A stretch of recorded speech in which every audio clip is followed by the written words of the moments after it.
వాడు ఎవరు ఫోన్ చేసినా కూడా ఏదో ఆ నెంబర్కి హాయ్ అని ఒక మెసేజ్ పెడితే వెంటనే ఒక షీట్ మీకు డిస్ప్లే వచ్చేస్తుంది. అందులో వినాయక చవితి తాలూకా 1 by 1 షీట్స్ రన్ అవుతుంటాయి. వాడు ఒక్కొక్కటి ఫిల్అప్ చేసుకుంటూ ఉన్న లిమిటేషన్స్ కొన్ని నేను జనరల్గా చెప్తాను, ఎస్పీ గారు స్పెసిఫిక్గా మాట్లాడతారు. మనకి స్టాచ్యూ పెట్టుకోవాలన్న విగ్రహం పెట్టుకొని 3 రోజులు లేకపోతే వారం రోజులు 9 రోజులు వాళ్ళ ఓపెనింగ్ బట్టి సంబరాలు చేసుకోవాలంటే ఖచ్చితంగా పర్మిషన్ తీసుకోవాలి. ఫస్ట్ పాయింట్ పర్మిషన్ తీసుకోవాలి. Police, revenue, R&B, Panchayati Raj, irrigation, municipality, local body కానీ పంచాయతీ కానీ వీళ్ళందరూ తప్పనిసరిగా అనుమతులు తీసుకొని సింగిల్ విండో సిస్టమ్ ద్వారా మనం తీసుకోవాలి. ఎలక్ట్రిసిటీ కూడా. ఈ రెండవది విగ్రహాలు సైజు మీద, హైట్ మీద రెస్ట్రిక్షన్ ఉంది. ఇష్టం వచ్చినట్టు పెడతారంటే ఖచ్చితంగా అవి నాలుగు రకాలు తీసుకోవాల్సిందే, పర్మిషన్ తీసుకొని పెట్టాల్సిందే. మూడవది పర్యావరణానికి మేలు కలిగించేటటువంటి విగ్రహాలు పెట్టమని మనం చెప్తాము. బట్ అంత అట్రాక్టివ్గా ఉండవను, లేకపోతే కాస్ట్ ఎఫెక్టివ్ అను చాలా చోట్ల మనకి POP తోటో ఇతర మెటీరియల్తో చేసినటువంటి బొమ్మలు వాడుతూ ఉంటారు. దానివల్ల ఆ కెమికల్స్, ఆ కలర్స్ అన్నీ కూడా వాటర్లో సరిగా కలవకపోవడం, లేదా వాటర్లో పూర్తిగా కలిసిపోయి ఆ లెడ్ లాంటి మెటీరియల్ భూమిలోకి వెళ్ళడం, డ్రింకింగ్ వాటర్ కానీ అండర్ గ్రౌండ్ వాటర్ మనకి ప్రాబ్లమ్స్ వస్తూ ఉంటాయి, పొల్యూట్ అవుతాం. అట్లాగే నిమజ్జనం సంబంధించి పూజలన్నీ అయిపోయాక నిమజ్జనం సంబంధించి కొన్ని పాయింట్స్ పోలీసులు ఎక్స్ప్లెయిన్ చేస్తారు. ఆ పాయింట్స్ ఎక్కడ అనేది చెప్తారు. ఆ నిమజ్జనం పాయింట్స్లో ఎలాగా సిస్టమేటిక్గా చేయాలనేది పోలీస్, రెవెన్యూ, ఇతర ఇరిగేషన్ డిపార్ట్మెంట్, మెయిన్గా వాటర్ బాడీస్లోనే మనం నిమజ్జనం చేస్తాం కాబట్టి ఇరిగేషన్, NSP అధికారులు, పోలీసు, రెవెన్యూ, ఎలక్ట్రిసిటీ విగ్రహాలు తీసుకెళ్తున్నప్పుడు దానిలో లైన్స్ సంబంధించి వీళ్ళు అప్రమత్తంగా ఉండాలి. మనం డెడికేటెడ్ లేకపోతే స్పెసిఫైడ్ లొకేషన్స్లో మాత్రమే నిమజ్జనం చేసుకునే విధంగా అందరికీ ఇన్స్ట్రక్షన్స్ ఇవ్వాల్సి ఉంటుంది.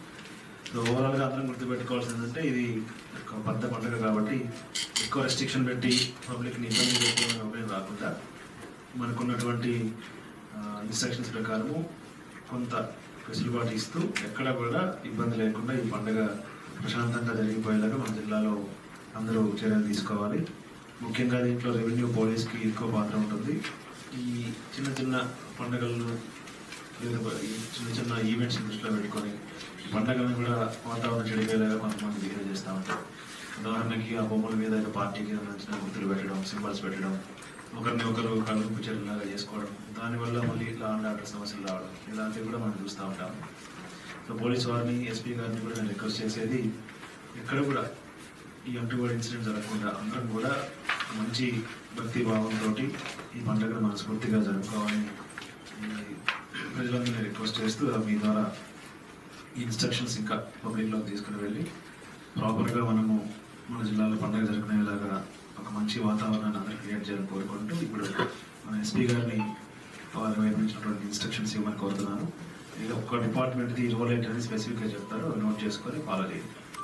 ఇష్యూస్ ఏంటంటే ఈసారి మనం ఎక్స్పెక్ట్ చేసిన ఇష్యూస్ ఏంటంటే లాస్ట్ టైం మీరు చేశారు, ఇప్పుడు మేము చేస్తాం, మీరు చేయకూడదు కొంతమంది ఇక్కడ పల్నాడులో కొంత అదొక రెసిస్టెన్స్ లాగా ఉంది, ఇక్కడ మేమే చేయాలి, మీరు చేయకూడదు. సో ఈ కమిటీ మెంబర్స్ దగ్గరకు వచ్చేటువంటి దగ్గర మనము it is a function for overall citizens అందరికీ కూడా చెందింది. ఒక పర్టికులర్ రిలీజన్ ఏదైతే ఉందో వాళ్ళు చేసుకుంటారు కాబట్టి దీనికి ఎటువంటి పార్టీలు అటువంటి పెట్టకుండా ఎవరైనా చేసుకోండి, బట్ జాగ్రత్తగా చేసుకోండి.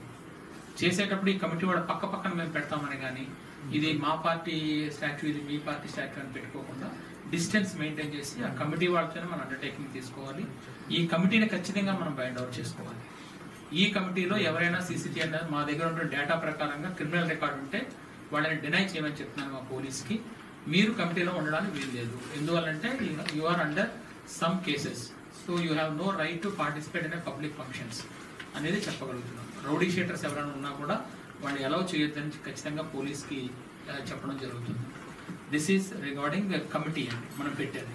సో ప్లేస్ గురించి మాట్లాడుకున్నాం, స్టాచ్యూ గురించి మాట్లాడుకున్నాం, కమిటీ గురించి మాట్లాడుకున్నాం, ఆ మండపం గురించి మాట్లాడుకున్నాం. అయిన తర్వాత ఇక పూజా విధానం ఎలా చేస్తారు వాళ్ళు, ఆ రోజునే కలుపుతారా, థర్డ్ డే కలుపుతారా, 5th డే కలుపుతారా, 9th డే కలుపుతారా, 11th డే కలుపుతారా. సో ఈ డేస్ పెరిగే కొద్దీ కూడా మనము వాడికి ఇచ్చేటువంటి పర్మిషన్ చాలా స్ట్రింజెంట్గా ఇచ్చి అక్కడ ఏదైనా ఒక బుక్ పెట్టించి అందరూ ఆల్ డిపార్ట్మెంట్స్ సైన్ చేసే విధానంగా పెట్టిస్తే మంచిగా ఉంటుంది. ఇక CC కెమెరా అనేటువంటిది ఖచ్చితంగా ఈసారి అక్కడ మనము ఇన్సిస్ట్ చేసి పెట్టించాలి. ఒక ఒక స్మాల్ కెమెరా 4,500 5,000 రూపీస్లో కెమెరా వస్తుంది కాబట్టి వేలకు వేల రూపాయలు వీళ్ళు అక్కడ ఖర్చు పెడతారు, ఎలాగో పవర్ కనెక్షన్ తీసుకుంటారు కాబట్టి installation of CC camera must అని చెప్పి పెట్టాల్సిందే. నిన్న కూడా మీరు ఈ బర్త్డే ఫంక్షన్స్ అవన్నీ రోజు జరుగుతున్నప్పుడు ఏలూరులోనే ఎక్కడో చిన్న విగ్రహం పోయిందంటే గొడవ, ఫ్లెక్సీలు చిరిగిపోయంటే గొడవ, ఇంకోటి ఏదో చిరిగిందంటే గొడవ. ఇవన్నీ ఫేస్ చేస్తూ ఇవన్నీ చేయాలంటే అవడం లేదు కాబట్టి ఖచ్చితంగా సీసీ కెమెరా ఉండి తీరాలి. మీరు సీసీ కెమెరా పెట్టుకోండి అక్కడ, that is for your safety అని పెట్టాలి. అదేంటి మనం ఎక్కడా కూడా మనం ఏమీ చేయటం లేదు, మనం ఒక 1 రూపీ దాని నుంచి మనం ఛార్జ్ చేయడం లేదు, వాళ్ళ సేఫ్టీ కోసం చెప్తున్నాం కాబట్టి ఆ సీసీ కెమెరా పెట్టాలి ఖచ్చితంగా.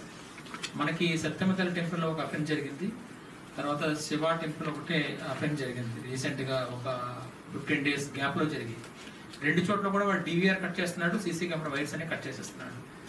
కాబట్టి మనం ఏదైతే వాడు ఇలా రాగానే స్టాచ్యూ నుంచి ఏమైనా దొంగలించాలని కానీ లేదా స్టాచ్యూని డ్యామేజ్ చేయాలని కానీ వాడు వస్తుంటే వాడికి అనువుగా ఇన్యాక్సెసిబుల్గా ఉన్న చోట కెమెరాను పెట్టుకోవాలి. ఇప్పుడు నాది స్టాచ్యూ అనుకోండి, నా వెనకాతలు ఎక్కడో సీసీ కెమెరాను పెట్టించగలిగితే వస్తున్న వాళ్ళు అందరూ కనబడతారు.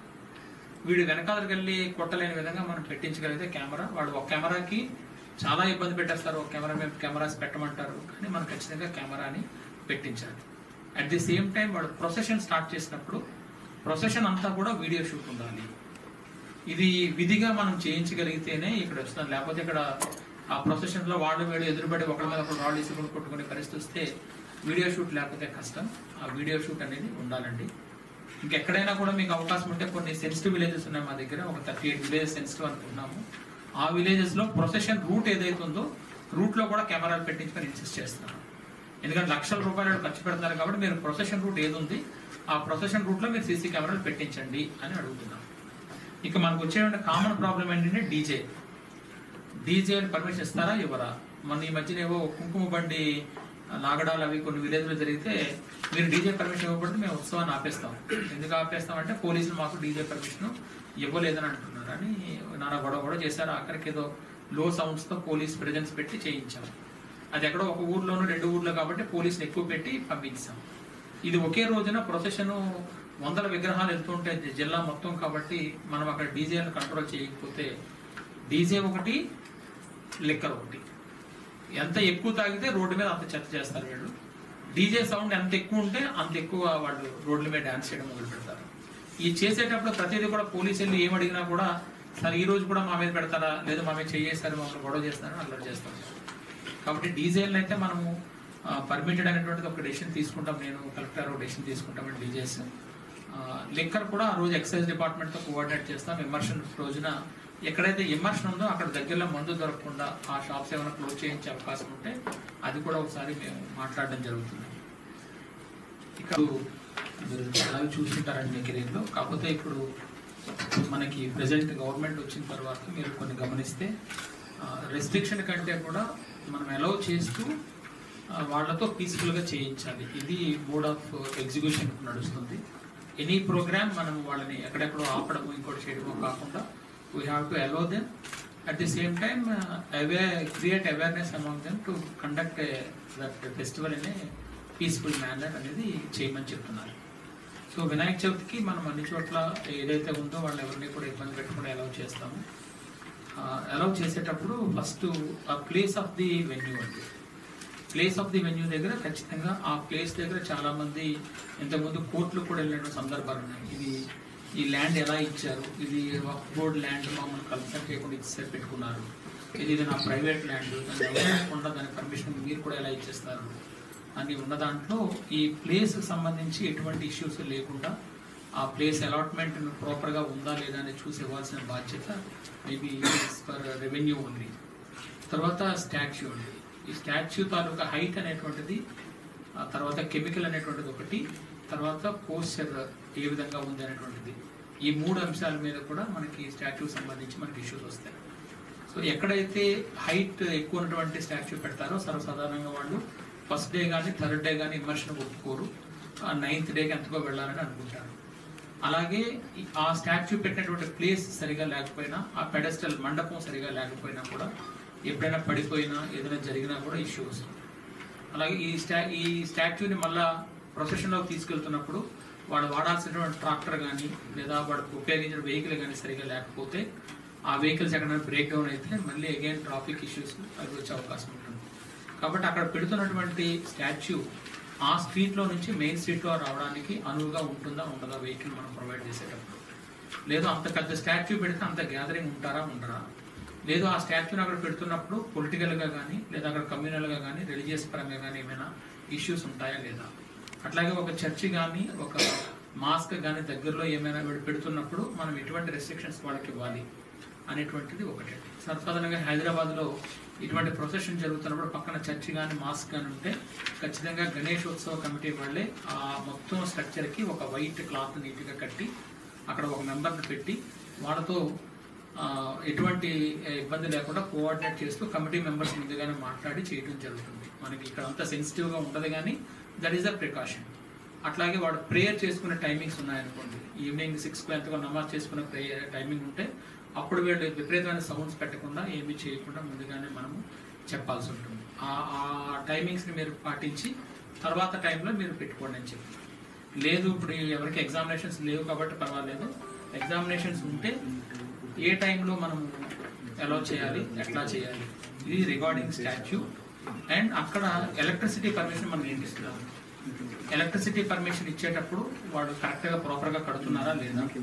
చాలా చోట్ల ఏం చేస్తారంటే అనాథరైజ్డ్ కనెక్షన్స్ తీసుకోవడం వల్ల మనకి ఫైర్ యాక్సిడెంట్స్ అయిన సందర్భాలు రిమైనింగ్ కూడా జరిగిన సందర్భాలు ఉంటాయి. కాబట్టి వాటిని ఇన్స్పెక్ట్ చేసి ప్రాపర్గా మనం వాడికి అలౌ చేసి మన చలాన్ని మనం కట్టించుకుని మనం ఇవ్వగలిగితే బాగుంటుంది. అలాగే ఫైర్ టెండర్ ఎక్కడ పెట్టాలి, ఆ మండపాల దగ్గర వాళ్ళని మనం ఇన్సిస్ట్ చేసి ఎటువంటి ఫైర్ టెండర్ పెట్టించాలి, లేదా వాటర్ ఫెసిలిటీ ఏం పెట్టించాలి, లేకపోతే శాండ్ ఫెసిలిటీ ఏం చేయించాలి, అక్కడ ఖచ్చితంగా ఎంత దూరంలో పెట్టించాలి. అలాగే ఈ మండపానికి వాడేటువంటి క్లాత్ ఎటువంటిది వాడాలి, అది విపరీతంగా ఎప్పుడైనా ఫైర్ యాక్సిడెంట్ జరిగినా కూడా ఇమీడియట్ గా బర్న్ అయ్యేటువంటి మెటీరియల్ కాకుండా వేరే మెటీరియల్ వాడేటట్టుగా మనం ముందుగానే చెప్పాలి. అలాగే ప్రమిదలు పెట్టేటప్పుడు అక్కడ ప్రమిదలు పెడుతున్నప్పుడు ఆ ప్రమిదల వైపు వస్తున్నప్పుడు ఆ స్వామికి ఏమైనా ప్రసాదంగా దాన్ని కానీ పెట్టేటప్పుడు లేడీస్ తాలూకా షౌటి చెంగు అంటుకోకుండా దాని మీద పడకుండా ఉండే డిస్టెన్స్ మెయింటైన్ చేస్తున్నారా లేదా అది కూడా అక్కడ ఆ స్ట్రక్చర్కి మనం చెప్పాల్సి ఉంటుంది. This is the second one regarding statue. ఇంకొక ఇంపార్టెంట్ ఇష్యూ ఏంటంటే ఇందులో ఎటువంటి రిలీజియస్ కానీ లేదా ఒక పార్టీ లీడర్స్ సంబంధించి కానీ లేదా అది ఆ దృక్పథం వచ్చే విధంగా కానీ తయారు చేసినటువంటి స్టాట్యూస్ని ముందుగానే మనం ఆపాలి. ఆపకపోతే ఒకసారి పెట్టిన తర్వాత మేము తీయమని చెప్తాను. ఇక్కడ మోర్ ఆఫ్ పోలీస్ డ్యూటీ ఉంటుంది ఇక్కడ. బట్ విఆర్ఓస్ కానీ లోకల్గా తిరిగే వాళ్ళు కానీ మీ దగ్గరికి వచ్చిన వాళ్ళు కానీ ఎవరైనా మీరు అడిగినప్పుడు మీకు ఏమైనా డౌట్ ఉంటే ఖచ్చితంగా మీరు పోలీస్ వాళ్ళకి మీరు కమిటీ ఎవరైతే ఉంటారో ఫామ్ అయ్యి వాళ్ళకి చెప్తే వాళ్ళు ఇమీడియట్గా వెళ్ళి వాళ్ళని ఆపి వేరే విగ్రహాన్ని పెట్టిస్తారు. మనం ఆపడం లేదు, అంటే ప్రోగ్రామ్ అయితే మనం ఆపడం లేదు. అక్కడ పెట్టబోయే దానివల్ల వచ్చేటువంటి కమ్యూనల్ ఇష్యూస్ కానీ రిలీజియస్ ఇష్యూస్ని కానీ మనం ఆపిన వాళ్ళం అవుతాం. అది కొద్దిగా సెన్సిటివ్గా చూసుకోగలిగితే అది ఒకటి బాగుంటుంది. తర్వాత